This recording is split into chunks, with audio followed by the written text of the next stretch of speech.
மகாத்மா காந்தி மகா பெரியவாவை சந்திக்கிறார்.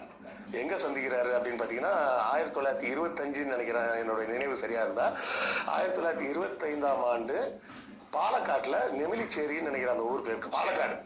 பாலக்காட்டுல சந்திக்கிறார். எங்க வச்சு சந்திக்கிறார் அப்படின்னு கேட்டீங்கன்னா ஆச்சரியப்படுவீங்க.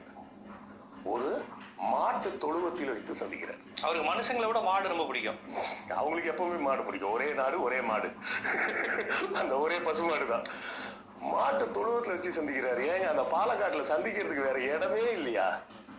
ஏன்னா இவர் வைசியர். அந்த வர்ணாசிரமத்துல இவருக்கு கீழே இருக்கிறவர், கீழே இல்ல, ரொம்ப கீழே இருக்கிறவர். ஏன்னா ஸ்மார்த்த பிராமணர்கள், அப்புறம் பிராமணர்கள், அப்புறம் சத்திரியர்கள், அப்புறம் வைசியர். சோ அதனால மாட்டுக்கு நடுவில் வச்சுதான் சந்திக்கிறார். தேசப்பிதாக்கே தான் நிலைமை. தேசப்பிதாக்கே இதான் நிலைமை. தேசப்பிதான்றதை தாண்டி அவர் மகா ஆத்மா. இவர் மகா பெரியவானா அவர் மகா ஆத்மானே பட்டம் கொடுத்திருக்கிறார்.